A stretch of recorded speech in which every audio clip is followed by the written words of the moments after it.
Hey everybody, welcome to the first of a couple of videos I'm doing for the Cape Town Music Academy.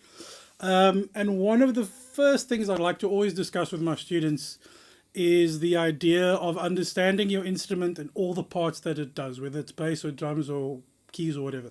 So I happen to be a bass player today, so understanding your bass, I mean, there are millions of different varieties and brands and styles of basses, but they all kind of do the same thing.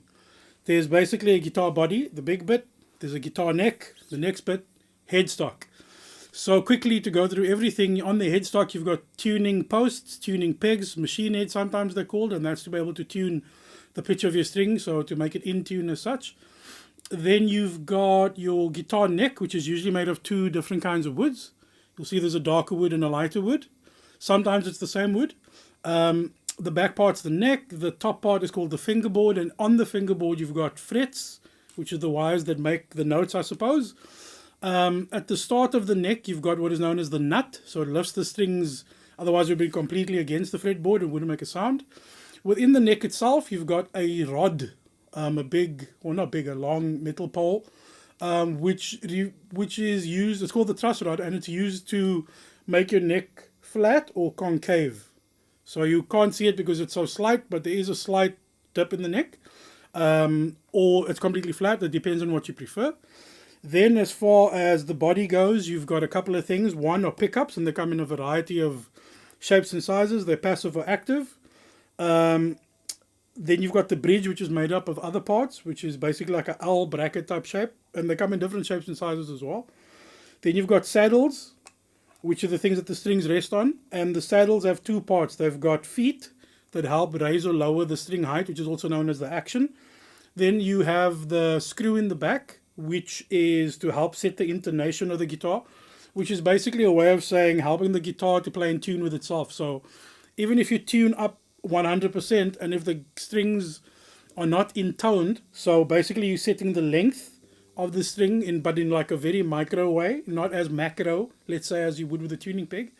It's the guitar's ability to be in tune with itself, so that whether you play an E here, or an E there, or an E there, or an E there, it's always in tune with itself. I haven't even tuned this guitar yet this morning, so I'm taking a bit of a gamble. It's okay, we'll live. But basically that's what that does. Then there are varying kinds of preamps and audio controls, and there's such a variety. Like Fender basses only come with volume, tone, so not much option. But even just volume is quite a big thing. You've heard people talk about passive and active basses. So you'll see on the back there's a compartment. And that is to install two 9-volt batteries. So this guitar is an active guitar, meaning that there's a preamp that can help shape your tone, built into the guitar, instead of having to use a little preamp to go to an amp, or the amp itself, which is really a preamp and then a speaker. So this guitar, which is a Sire guitar, is pretty easily one of the best guitars I've ever owned, because it's got so many tonal options. I mean, this is just completely open and flat. There's also a mark bass amp, completely flat, definitely the best amp I've ever played. So even if you just pick up select,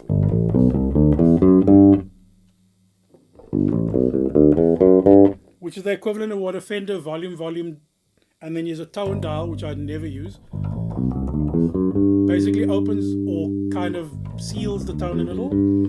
Then just looking at these three parts here, you've got, if I put it on, you can add treble, mid-range, and bass.